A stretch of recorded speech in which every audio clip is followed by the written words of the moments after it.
Hello, and welcome to Blades and Banners, a Tales of the Valiant actual play show set in the Eberron campaign world.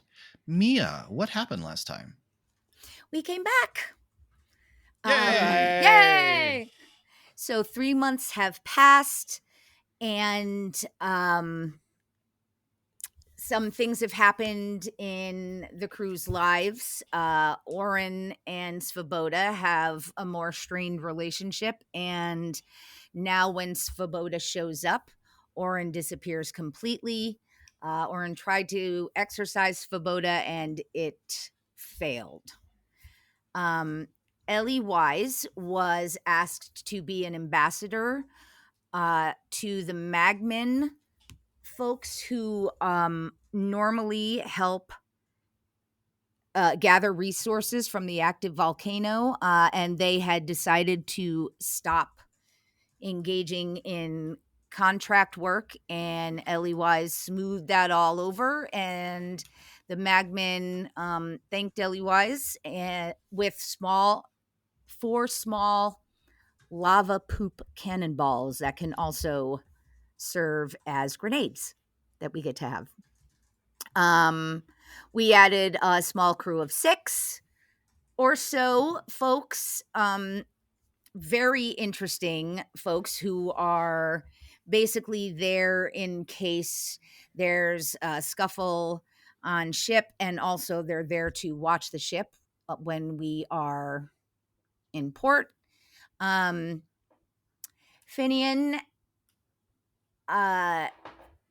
was working on his armor, and Terran was skulking about and heard Finian yelling from his workshop, went down and found out that Finian's left gauntlet was on his right hand. And in trying to figure out what was going on, Terran shared what he thought was happening, and also shared that his mother was a bit of a witch. And so Haina, right as we were pulling into Thrug, so Haina dropped on the deck and fell into a convulsive laughing fit for about a minute, and Finian saw that there was some magic afoot with respect to that, but otherwise nobody knows what just happened. I think that's about it. All right. And that's where we pick up. So right now, your crew is engaged with docking, with tying down ropes and furling the sails and all of these things, with the dock workers on Salt Spire, the port town on this side of Thrug. But yeah, you all are kind of gathered around Sahina, who seems no worse for wear, but definitely just, collapsed, convulsing with laughter. Finian is not offering anything at this moment about it. Okay. Ellie Wise, do you think this is like that time when you started laughing and you thought it was me laughing?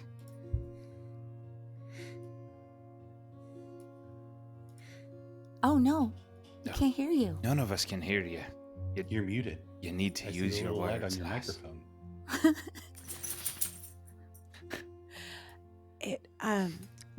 When I started laughing with your laugh, then you felt the laugh too, and that was not my laugh that you fell down with. Oh, I don't think it's the same. Okay. I mean, all right. Well, I feel okay. Good. Did you hit your head or anything? Oh well, a little bit when I fell. But not before that. So you two you've had moments where you're not together, but you felt the same thing. Like Oh yeah. the tied together is stronger now. Has it changed any for you? Ooh. Well, there was that time a couple of weeks ago where I woke up in the morning and Aggie had gotten herself stuck in a little crawl space, and I think maybe because I was tired, I just assumed I was Ellie Wise's size, and I tried to go into the crawl space after, and I didn't fit. I did hit my head then, but that was because I was thinking I was Ellie Wise's size. So yeah, things like that. Yeah. The fine point there is that it's so strong now that you thought you were her. My size. Yeah. Right. Sometimes I laugh with her laugh when things aren't funny. That's nice. That's just called being polite. Oh, is it? Oh, no. No. It's not. It's not. Is that polite? Okay. Not in this situation. Okay. So Heina had taken out her notebook to write this down, and looking between Orin and Finian and Ellie Wise, just put the notebook back away.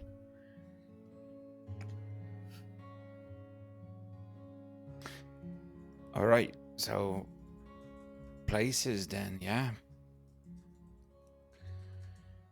Yeah. Let's do it. Okay, so the four of you take the gangplank down onto the pier.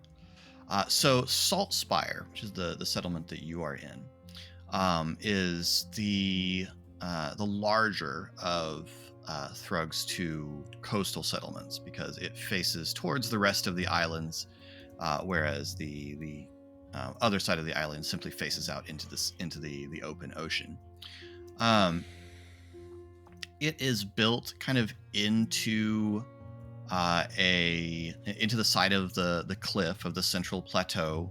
The strand along the sea where the piers are is covered with these kind of needle-like limestone formations that look almost like petrified spears. There are weathered stone buildings that are built into the cliff face. There's sort of a lot of switchback plank roads and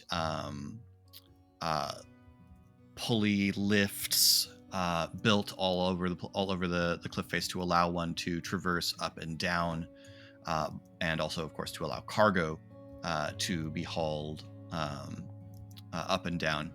You can see the usual mixture of humans, half-elves, a few goblinoids, but one thing that is very notable among the people moving around Thrug is there are a lot of orcs as well as half-orcs. There are also armed patrols watching on the shore and in various watch posts built onto the side of the cliff. And one thing that is unusual about this place is that the warriors in those watch posts have almost, not quite, but almost, or at least an attempt at, a uniform. Like they are all in this sort of slate blue-gray with a pale stylized tower on the blazon. Are one they thing that's all also very orcs, all the uniformed individuals, or is it a mix? no, not exclusively. There are half orcs and humans and a few other, but mostly yes. Another thing that's very clear as you step off this dock onto the pier is you can smell the refineries, and where a lot of this town is where a lot of the cold iron ore is refined into useful material to be either exported or transported up to Iron Cliff, the main stronghold where the forges are and things of that nature. But other than that, other than its slightly strange geography, it's familiar enough as a port town in the principalities. You can see there's an inn, and there are market stalls on platforms set out into the water like additional large piers, and there's an inn that's definitely sort of built into the cliff face, and so it's familiar. It's just a lot more vertical than you're used to in one of these towns as you come down the dock. However, since this is an official meeting, you have company already. Standing at the end of the dock is not, I mean, this is not a surprise to you all, but it's not what one would expect. Standing at the end of the dock with an honor guard of mostly orcs and half orcs is an elf. This elf has deeply tanned brown skin and sleek black hair. He is wearing leather armor and has a pair of simply beautiful scimitars strapped to his hips. It is set aside right now, but you can see that in spite of the fact that if it was cold, this would make more sense. He has what is very obviously a cowl around his neck and hanging down on his chest that could be lifted into place to cover the lower portion of his face, as if he's expecting a dust storm or something. I would take a history check to recognize anything about this person. Religion would also be viable if that's better for someone. I have a +4 in history. I'm a plus.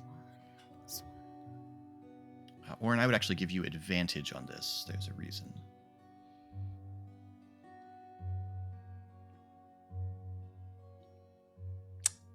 Mm-hmm. 12 is the total for my roll. What was the alternative roll? It would be history or religion would get you different things about this person. I rolled a 22 for history. Let you go tonight. I'm so You're proud of being you. nice to me.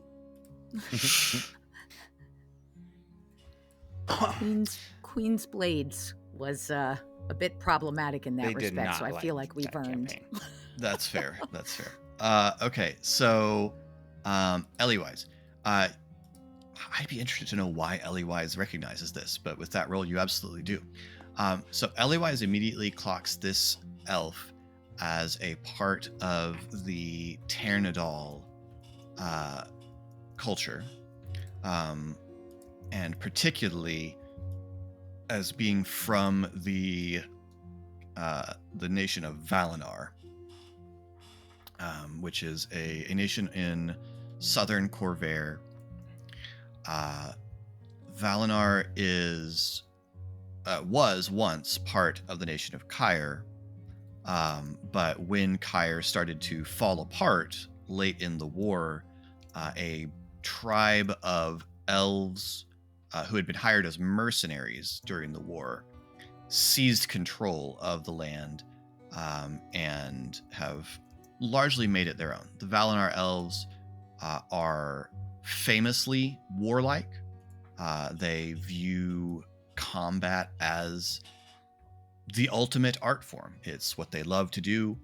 Probably the thing that Ellie-wise, this might be why Ellie-wise recognizes them, is the other thing that they're famous for is they have just a preternatural ability with animals. The Valinor are famous for their horses, for hounds and hunting birds, for the just very, very close relationships that Valinor elves will often form, especially with horses, but with companion animals of any kind. So yes, you would immediately clock this person as that. And with a 22, I'm going to say that you know who this person is, particularly in the Karethtar Principality. This is Thalaron Vidalia, who is one of the captains in the Karethtar fleet. What was the first name again, Philip? Sorry, I missed it. Thalaron, Thaliron. THALIRON. And the last name? Vidalia, Vadalia. And then you said he's a Valinar elf. Mm-hmm. And then what is the other word you were using for the principality?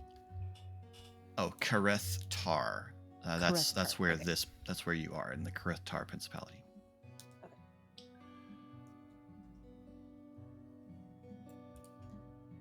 And you would also Excuse me. I'd also said what? Turnadel culture. Yeah. So the Ternadal. So there are Turnadal. Thank you. I got you.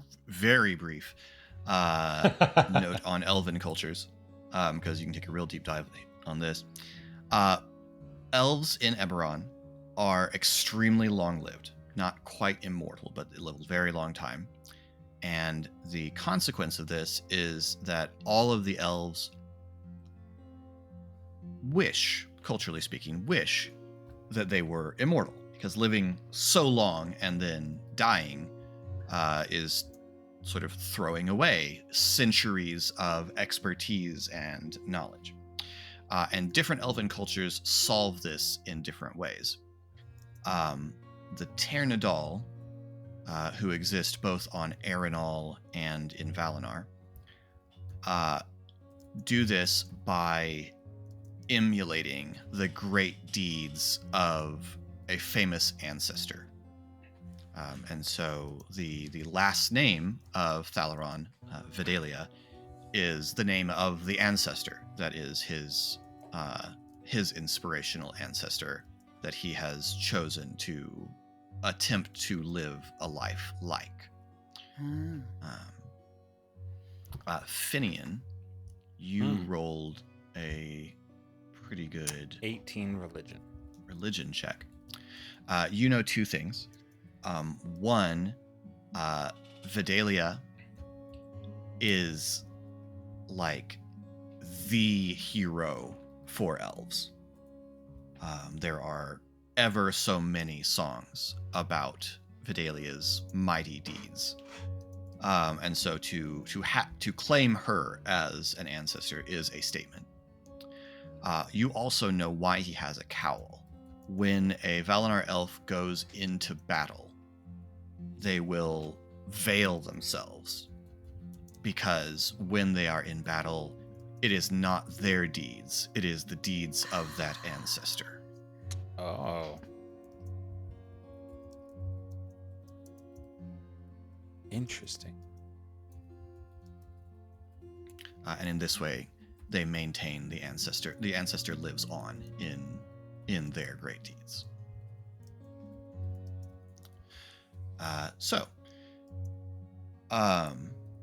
Thalaron is standing at the end of the pier, and as you all approach, he will nod politely and say, I give you good greeting. Hello. Thank you for the welcome. I am come to escort you up to Ironcliff, where Prince Zaraath awaits you. Appreciated. Thank you. I am Orin. I'm Finian. Sahina. I'm Ellie Wise.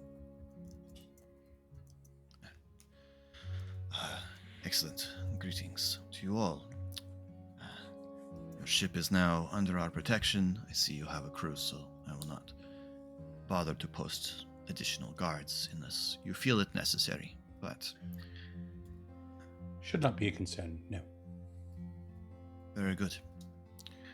Are you ready to go? I believe so, yes. Feel free to lead the way. Right.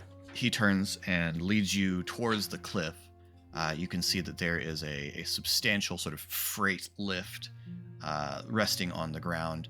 And he steps lightly up onto this and is followed by his guards and gestures you all onto the lift. Orin would try to make conversation on the walk, asking about how are things at Salt Spire currently with all of the acts of aggression happening in the sea, and what has the impact been like for you all? Trade has been disrupted. It is difficult to export our goods, difficult to bring in the things that we need. So, not only do we have many shipments that we have not been able to send out safely, but production is suffering from the lack of importation. Fewer ships on the sea when the princes squabble. That's fair, yes. There's a lot of creaking and rumbling as this lift is hauled up the cliff. And Philip, you said that Ellie Wise recognized that this was Thalaron, like she recognized him. She is just like, I don't know better. She's like info dumping to Sahina right now. Like, yay. Okay. Everything she knows about Thalaron, she is sharing with Sahina. And then he did this, and he's known for this, and this is why he, with him standing there, like, Yeah. she's just. So he stands there as you begin to launch into. So probably what Sahina or what Eliwise would be info dumping is, and this maybe fits the sort of thing that Eliwise would follow in the news, is that Thalaron was a very successful pirate during the war. Is that Thalaron's daring and just seeming like abandonedly reckless behavior as a corsair made a name for himself during the war. Now, no one is sure. I only say that because probably Eliwise is sure. No one is sure exactly how it came to be that Thalaron is on Thrug in the service of Zaraath Ulor, or why he has chosen to settle here, why he did not return to Valiant, or continue to sell his services as a mercenary. What it is that drew him here is not clear. Is what most people would say. Maybe Eliwise has a very plain and clear explanation for exactly why. But She shares the top 3 most popular theories and which one she is confident. which is not one of the top 3 popular theories. Yeah. It is Of course, yeah. a completely different That's one. That's what the on sheep the most unhinged conspiracy listing, it's still like number 70. Like, it's, Right. What's She had to what's pencil Ellie it in. Wise's what's Ellie Wise's unhinged theory as to why Thalaron serves Prince Zaraath?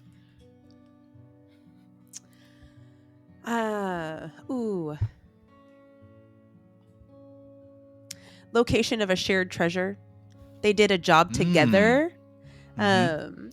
And the prince will not he's the last one that had it in his hands, and so he's the one that knows where it is. And so Thalaron is staying close by. Nice, like that. As you start to go through some of his exploits in the war, Thalaron is silent for a moment, and then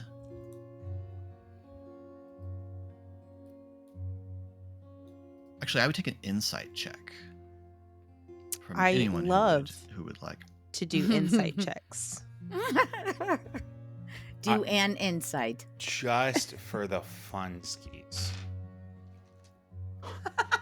I have a +0 for the record. I have a +0. Absolutely incredible. You have a +0 and what? Rolled a natural 20. Amazing. I did roll a And- 17, not a natural 20. Yeah. Both of you.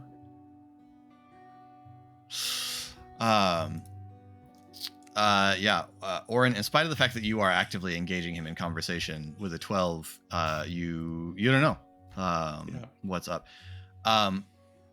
Otherwise, you catch that while he is definitely hearing, there is sort of a... It's like he's choosing not to say something. It's like he's choosing not to interrupt you to say something. Finian, on a natural 20, this fits perfectly because you rolled well on the religion check. Eliwise is describing the valorous deeds to him. All of them? As like Eliwise is describing the things that them as famous deeds of Thalaron, which is incorrect in his view of the world. I'm going to say that Orin did so bad on the insight check just because he feels so incredibly awkward that Eliwise is describing the deeds of a man standing right in front of him in the third person. Like, Orin just feels so awkward right now that he has no idea what Thalaron's feeling because Orin's feeling all the things. Empath overload. And Sohaina is not insight checking because she doesn't see any reason not to believe. Sure.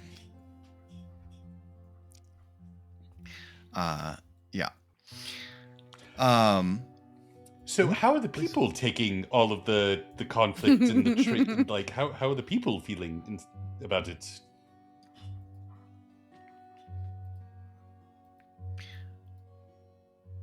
People's trades have been interrupted. Yes. A couple of our merchant vessels have been sunk in unfortunate incidents. And so a handful of lives have been lost. But It's unfortunate. I think mostly our people hope that it will end soon. Who, as you hear people talking, is there any particular side that they are ascribing most blame to, or is it just when the princes squabble kind of talk?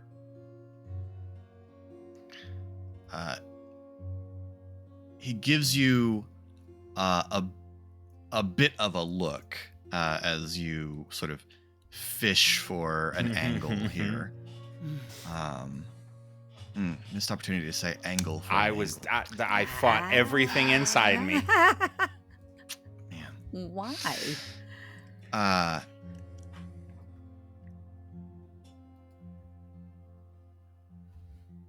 This quarrel seems not to have anything to do with us. It is just getting on us. That's fair.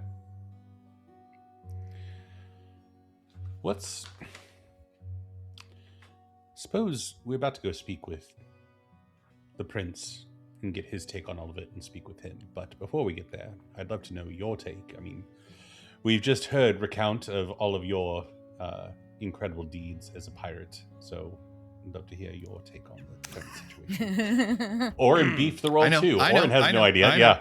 And he beefed the insight check. He doesn't even know that he's bothered. There is a. I mean, again, it's the sort of thing where it bothers him, but this is a ubiquitous mistake. Yeah. Like, it's not worth correcting every person who makes this mistake. And so it is sort of the reflexive internal sigh, like, you know, I don't know, like someone spelling your name slightly wrong.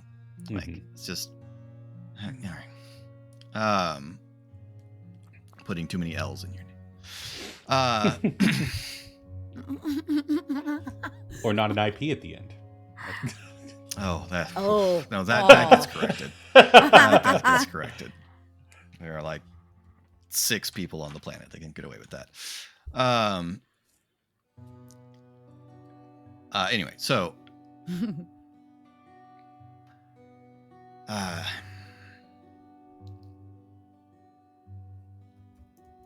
my days of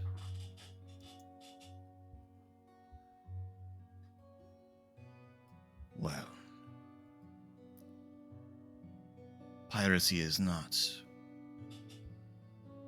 what I do for my lord anymore. And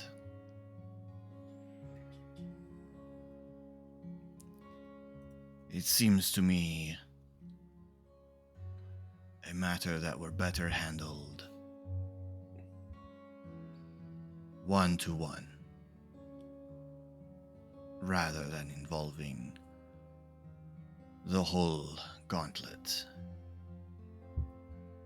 in a spat over a blood debt. That's not unfair. With a creak, the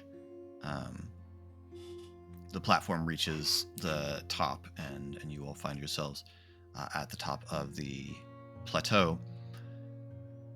Standing nearby is are a bunch of horses. There are enough horses for all of you, as well as for the guards of Thalaron. And then there is one horse that is unmistakably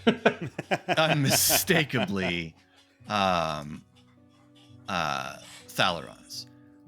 Not only because it is a very, very fine horse, it is because it is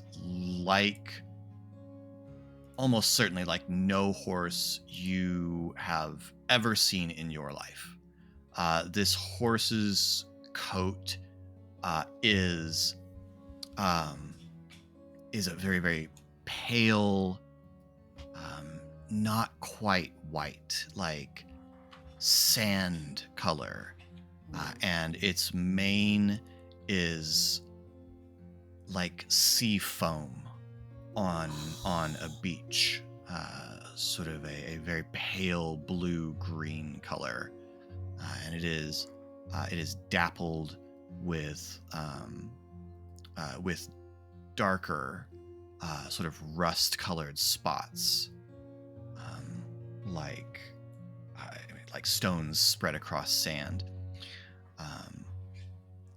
It is very finely harnessed, though you don't see any reins on the horse. It has an obviously decorative headstall with no bit, and a harness with sort of tassels running around its chest with little bells on them that jingle slightly as it turns to look at Thalaron, who walks over, and the horse immediately dips its head and nuzzles against his chest. And he, with seemingly no effort whatsoever, just places a hand on the saddle and leaps lightly up into the onto the saddle. It is some miles up to Ironcliff. I hope it is not too inconvenient to ride. It's been a bit since I've been in the saddle, but, well, happy to. Norin attempts to get up into a horse's saddle. As does Finian. Separate saddle. Different horse. To be clear. Are the there horses? is- Oh, sorry. No, go ahead. Are their horses large enough to handle Sohina? Yes. Okay. Yes, the horses are large enough to handle Sohina. Thalaron looks to Eliwise and says, I must apologize. I was not aware that one of your crew was a gnome. You are, if it is not uncomfortable, you are welcome to ride with me or with one of your companions if that is more to your liking. Thank you. I think I'm going to try by myself first, and we'll see how that goes. And she casts Speak with Animals. Yes. Yes. And yes. she, first of Goes. all, addresses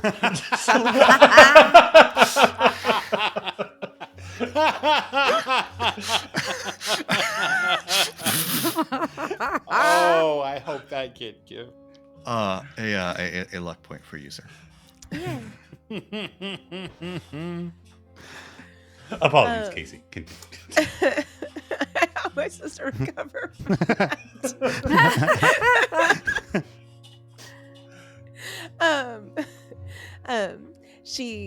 She thanks Thalaron and casts Speak with Animals and thanks his steed and just adds, "You are stunning," and then My thanks.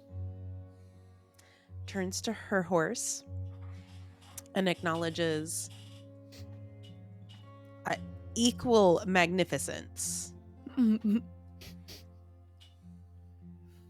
I haven't actually ridden a horse before. First of all, is it okay if I ride? The horse turns and looks down at you and says,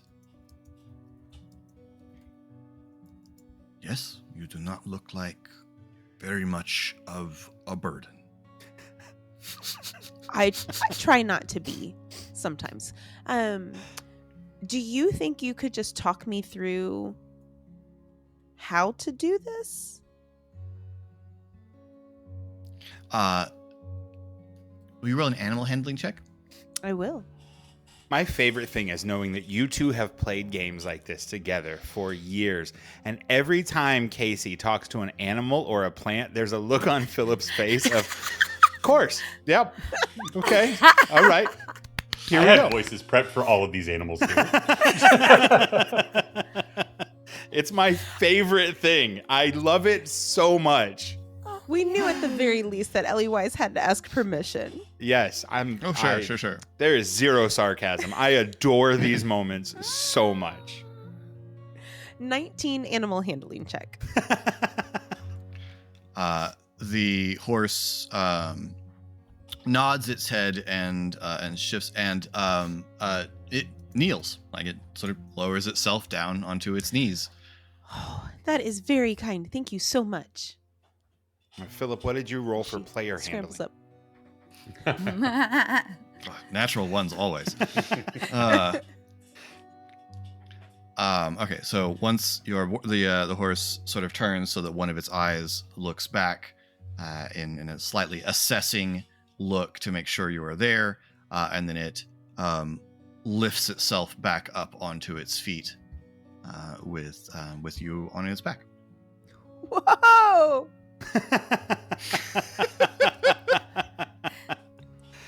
I would like to have just Sohina's tail just start wagging in excitement, feeling Ellie Wise's excitement. Finian gives a soft applause before he climbs up to his horse. Finian, a holdover of your natural 20, everything Ellie Wise just did. Asking to ride on her own, speaking to the horses, and successfully speaking to the horses, just substantially elevated you all in Thalaron's view of the world. A couple more claps on that round of applause. Yeah. Thalaron looks around, says, all right, if we are prepared. And then he... any of y'all speak Elvish? I think I do. Oh no. No, I took one that didn't make sense. Instead. Well, not one that didn't make sense. One that wasn't as useful. As opposed to the character other choice. make-believe languages. Giant, Goblin, and Orcish. Okay. Where well, I'm so sorry. Where are the languages? Next, they're with your like tools and armor proficiencies right under your skills.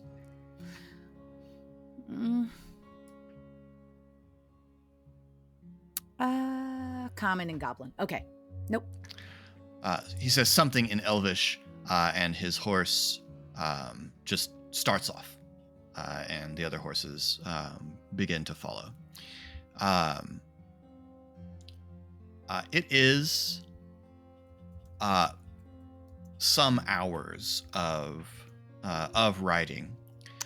I would like everyone to make either an athletics or an animal handling check to know how you handle a long ride. Oh.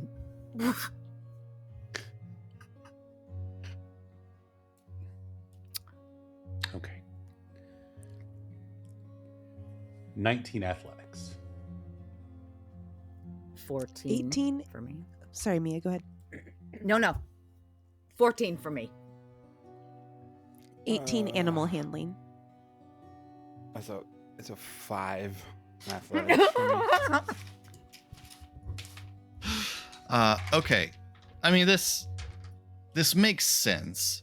Finian has been a sailor for a while, and before that, a craftsman. And I being can the ride in kind a of wagon crafts- real well. I was gonna say that being the kind of craftsman that he is, kind of the sort of craftsman that operates in the city, not the sort of craftsman who's operating out in the countryside. So yeah, I mean, it kind of tracks that Finian would be less comfortable with being on a horse. Something that just Ellie Wise's proclivities towards animals and elementals and things like that, something that Ellie Wise might pick up on about Orin. Like, Orin didn't ask for permission or anything. Like, Orin still regards the horses as animals, but there is something about the way that he rides his horse that shows a great deal of affection for the horse, like stable animals in general, Orin is very affectionate towards, and so that is just something that Ellie Wise would probably clock just off rip if she looked at Orin during the ride. I would love narratively to have the horse pointed that out to me on our part of our Mhm. visit on the journey. Mm-hmm. No, I love that. Yeah, absolutely. At some point, our friend over there really likes his horse. Oh. As we are riding, and Finian not so gracefully, he would try to pull up too wide beside Orin, and as Ellie is talking to the horse, inform him that there is someone in the middle of the mine tie, it would appear, and try his best to explain the braid in between them.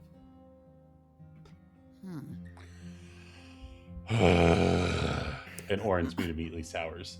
Right. I mean, Yeah. I'd be willing to bet good money that I know who it is, but As would I. she seems don't- like the kind to just make people randomly laugh out of nowhere. I don't love not telling them, but I worried that by putting that in their heads might change who else is in there some way. But do they not have a right to know? I don't know. Honestly, I mean, what I we're did dealing- it to them without their consent, so I feel a little bad about it. Right, and they came back to life, and we're all right with that. Or so it would seem. You did check up that they were all right being alive, didn't you? It was one of those things that I just sort of assumed they would prefer. But Perfect. So seems as though me skipping to you for counsel may not be something you judge right now, or Hey, might not be the right. I am person providing to go counsel. I am saying that we probably shouldn't tell them, and that a hag can hear what they're thinking or have influences over their minds. To. I was simply concerned as to whether or not she's capable of going deeper, and if we were to put that knowledge in their minds, that she would decide to do that. I don't think you're wrong. I just thought it the sort of occasion to pause for a moment. Here's the other thing, Finian, though. She took my eye, so there's a good You chance. gave her your eye. Okay. Yes, Right. given the alternative. So there's a good chance that she can see and hear everything that I see and hear also. Was Orin in the frame? Is it feasible for Finian to say that in the moment of detecting magic, he did not see the same connection? You definitely didn't see the threads of magic connect to Orin. And I'm not saying she can't. I'm saying this particular instance, she wasn't. That's all. I My concern. think we obviously sit on it for now. Maybe when we get back on the ship, we figure out if it's worth telling them. This is not a forever sort of secret. This was Of course. how do we play it is all I'm asking, because my concern is with your eye, she can see what you're doing. But with their minds, it seems as though she can decide what they're doing. Yes, and casting a spell on them from whatever distance she's at is disconcerting. These things are comparable but not the same. That's all I'm Yes. saying here. All right, well, I guess if a spell is line of sight, could she... Nope, not worth going down that rabbit hole. Oh, so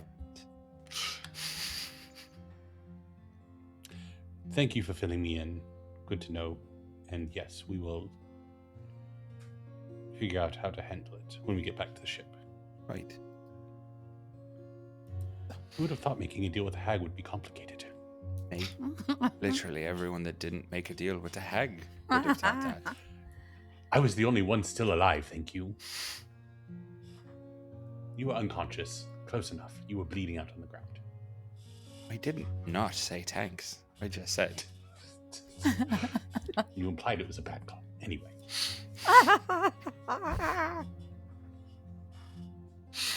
See.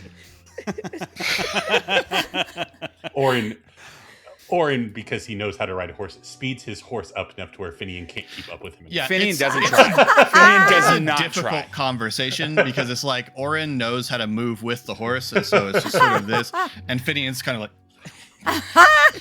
Yeah. So I was noticing that. Finian also tried to call the lower half of his armor, and all that's resulting in is chafing as well as extra contact. It's all bad.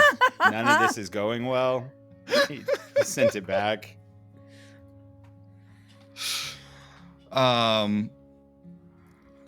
Does anyone? So it's probably 4 hours of riding. Does anyone? Oh God! Does anyone ask for a break?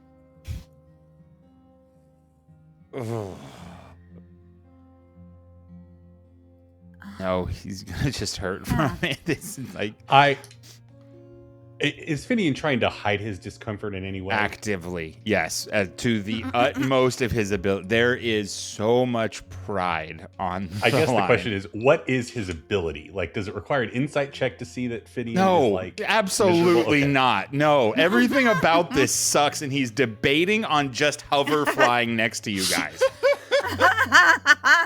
Orin would trot up next to Thalaron and say, if you don't mind, after a couple of hours, if you don't mind, some of my companions could probably use a bit of a break. They're not accustomed to riding on horseback. And Thalaron glances back, and in a He's spinning split sideways second, somehow. like in a Please be nice. Though, honestly, Orin might say the horse could probably use a break. Finian is also, after the conversation, I'm at least 70 yards behind. Like, it is not going at pace either. Everything's bad. he probably assesses, just based on your rolls, that I mean, after a couple of hours, Sohaina's probably starting to flag a little bit. Finian is obviously Dead. miserable, Finian died. This carcass is being dragged along behind. and he nods and just tilts his head back and gives a high-pitched whistle that runs through a few notes, and turns, says something in Elvish, which causes his horse to turn, and she rides him over into a small stand of trees, where he just swings his other leg over the horse and slides down her side onto the ground. Says, "We will rest the horses for a few minutes and let them drink here at the well. Feel free to stretch your legs." Thank you. I feel obligated. Oh, okay. Finian clambers down and walks bow-legged and embarrassed. All of your horses' saddles are equipped with stirrups and reins and bits, just for the record. Like, Yeah. Thalaron is not expecting anyone else to ride his style. But yes, Thalaron walks over to the edge of the trees and is just sort of looking out as you all take a little bit of a break.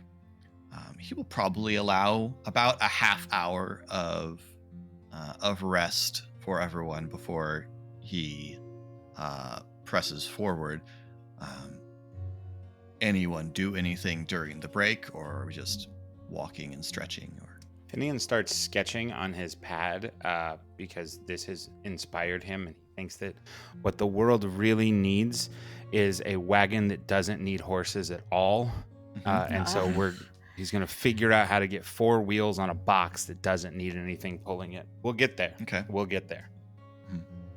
Eberron has ground cars that are pulled along by earth elementals. They're called earth sleds. Not here. That's true. Not here. Not here. And also, he got in trouble the last time he mentioned elementals powering something, so... Figured Finian was going to invent the speeder bike. Although the fire elementals seem to enjoy burning things, so maybe if we found a way to combust something and get power out of that. There's something here. It's true. It's true. Something that So Heine would be running around, just stretching her body, and also eating. Mm-hmm. What does Sahina bring for road snacks? Gorp. Oh, that would be great, wouldn't it? My goodness, I had not thought about this at all.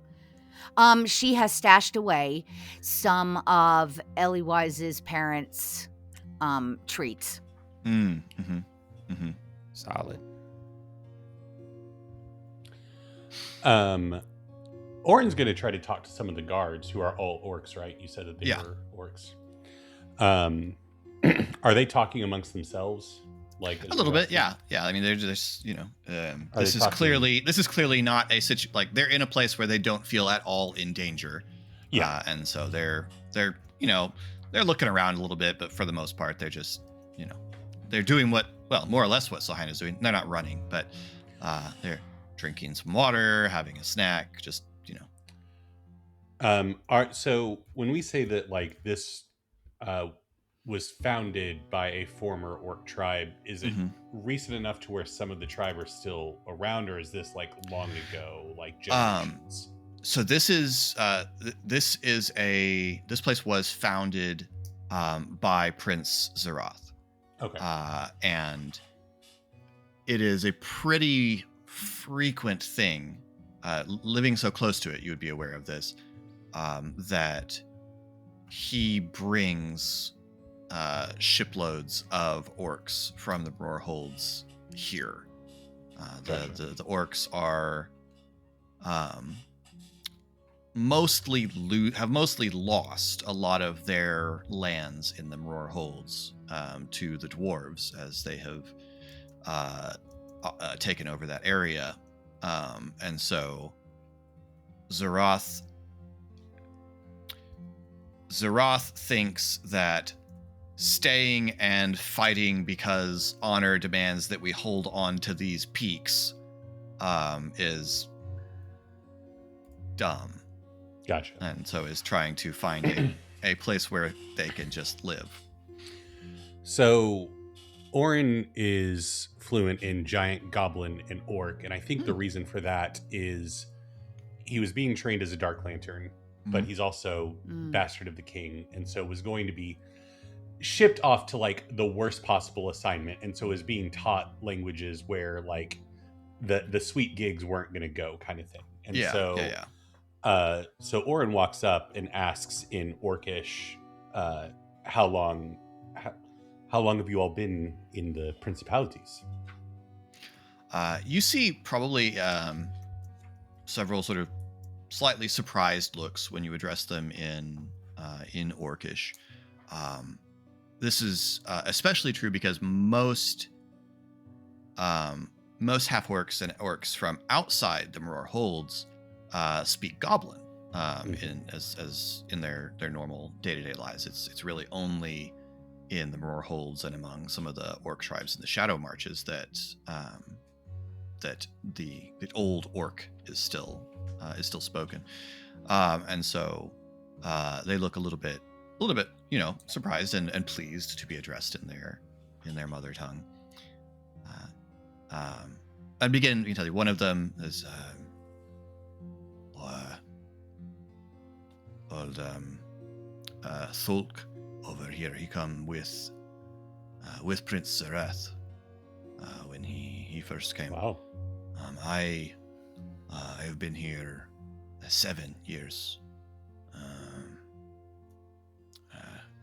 And then he pats one of them on the, just thumps one of the ones next to him on the breastplate, and says, and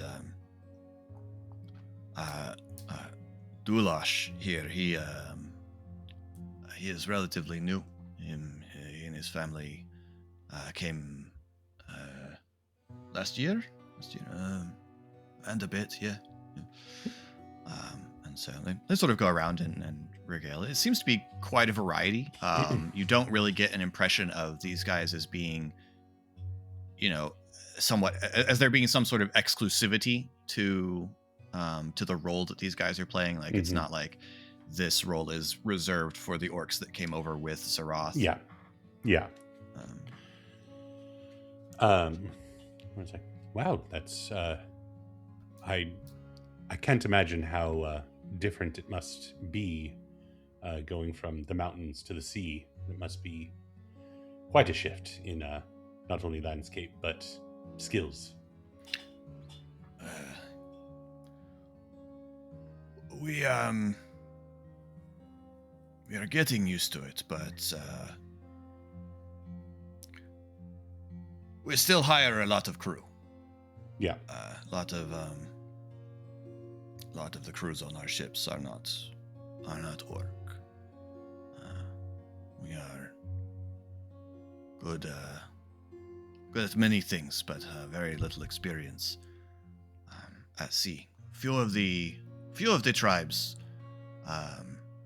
closer to the coast, a little bit of experience in the cold waters to the north, but nothing on large ships in open seas of this sort. Okay. So it is very much a change. Hmm. Warm down here. Yes, all the time. And yet pirates are expected to wear nice coats. Orin says, like, gesturing in his own coat and kind of fanning himself. Is that expected? In my principality, it is anyway. Oh.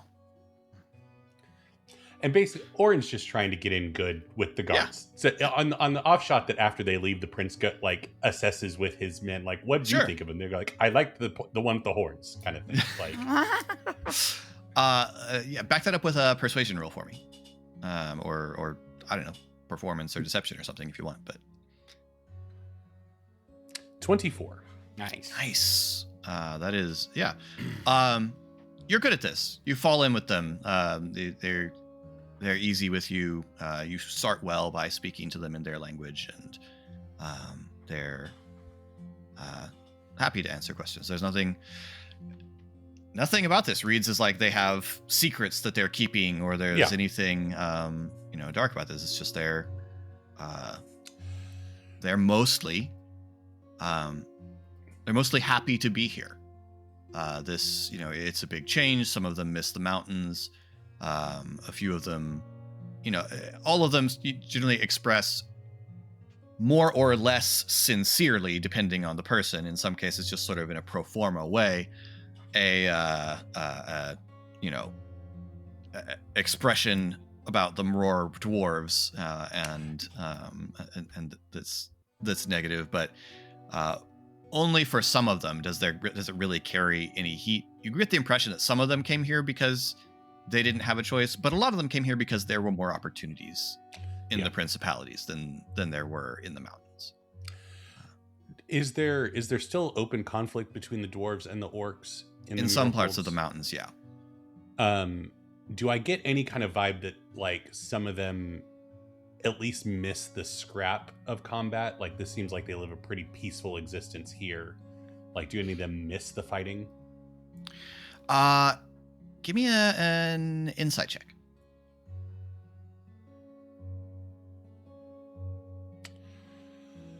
Let me spend some luck points. Okay. I got a 12. Remind me, luck, I can spend 2 to roll a d6, right? Yeah, 2 rolls a d6, yeah. I'll burn all 3. I'll roll a d8. Nice.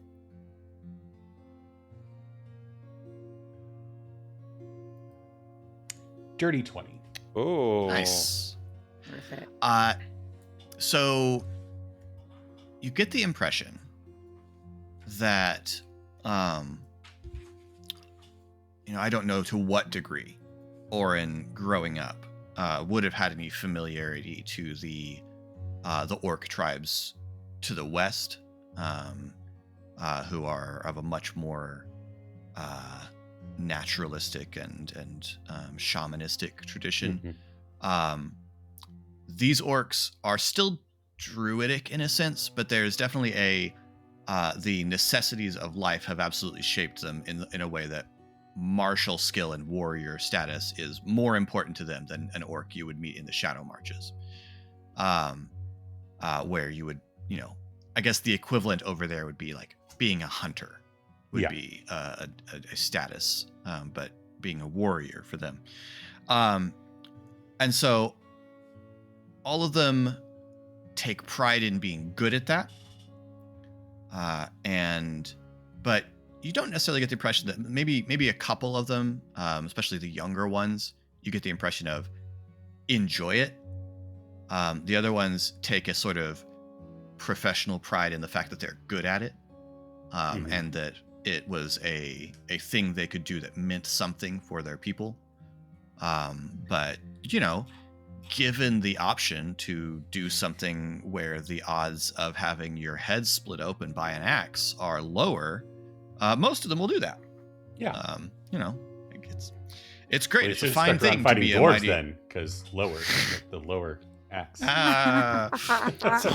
It's a fine thing to be a warrior and protect your tribe, but if you can be a watchman or a smith and provide for your family and your tribe, and also no one's trying to kill you, that's pretty good too. Cool. So after about a half hour, Thalaron gets you all mounted again, and sets off, and it is another couple of hours before you see Ironcliff, which is very much a stronghold. It is definitely kind of like one of the first things that was built on this island, to ensure that Zaraath and his tribe could hold it, and it shows signs of like it's been improved over time. Like when there's extra time and extra money and extra supplies, they make this fortress more impressive.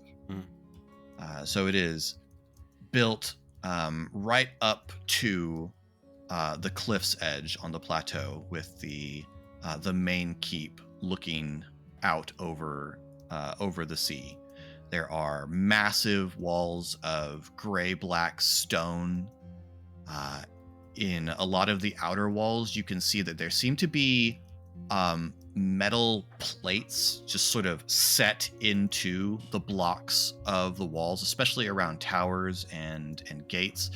Not like the walls are made of metal, but just there's like a metal disc that seems to just be set into the stone at intervals. You can see banners waving with the same slate blue-gray colors that the livery of the guards that are with you. Notably, the only nod to that Thalaron has is that the sash under his sword belt is that same color, but there's no blazon on his. Well, that blazon is not like on his armor. His leather armor is worked with images of horses running. But so it's still fancy armor, but it doesn't have that blazon on it. You can see that at one gate, like there's some tents out, and you can see some orcs who don't look dressed like the rest of them. They look much more the way you would expect people who live in the mountains to dress, or people who live in the mountains and have taken off most of their outer layers because it's hot here by comparison. But you can also tell it doesn't have the look of a refugee camp. It's they are camped here, and there are people from Zaraath's principality out among them processing. It's more like customs than any kind of like refugee camp. It's figuring out who they are and where to send them. There's overall, like, as you ride through the gate into the fortified town, there's just a general sense of purpose to everything here. This is a place of a lot more discipline than most of the towns that you would visit, and a lot more orderly than most of the towns that you have been to.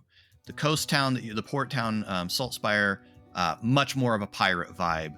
This place, not like, Spartan militaristic sort of thing, but people here know what they're doing, and are going about it, rather than it being casual or rough and tumble. And so you are led over to a wooden, a well-made but plain wooden building with a sort of a slate-tiled roof, and Thaleron turns to you all and says,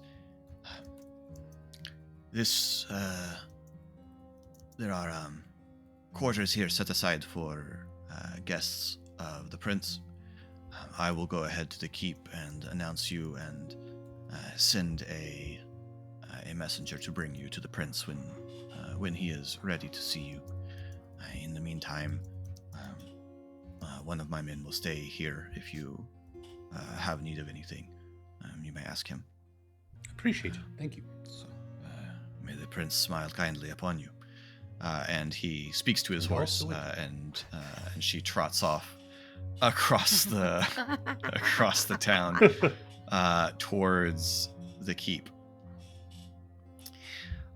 And you all, I assume, head inside. Yeah. Finian's got to lay down, and he has to stretch.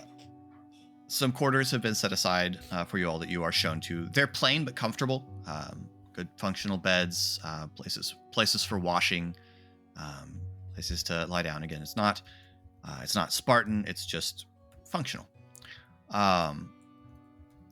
You can tell that you are not the only guests here. There are other people moving around in this building.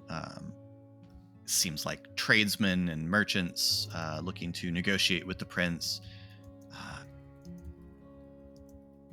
Let's see. Everybody give me a perception check. 17. 17. Oh, that was a saving throw. Sorry. No, that was a check. Yeah, you got it. 16. Okay. And 10 for Eliwise. Orion and Finian, everybody except Eliwise, who's presumably distracted by something. Thinking about that horse. A moose. As you are looking at your quarters and stepping out into sort of, there's kind of a common area that the various hallways go off of. You three notice as you walk through it, there are a couple of people over in the corner who glance up, and one of them seems to follow you as you walk across, like her gaze follows you as you walk across. This is a woman who is an elf. She is wearing kind of functional robes, like cloth, like it's not armor or anything like that, but she does have a hood drawn up around her face. From the little bit of her face that you can see, you can tell that it has the slightly cadaverous look that a lot of Irani elves will cultivate. And she watches you all as you cross the common area and head towards your quarters. Cool. And I think that's where we'll pick up. Thank you all so much for watching. If you'd like to speculate wildly about any of the things that you've learned, please do so in comments or over on our Discord, the link to which you can find in the description below, along with links to the other things done by these lovely people. New episodes of Blades and Banners come out on Monday. And until next time, thanks for rolling with us.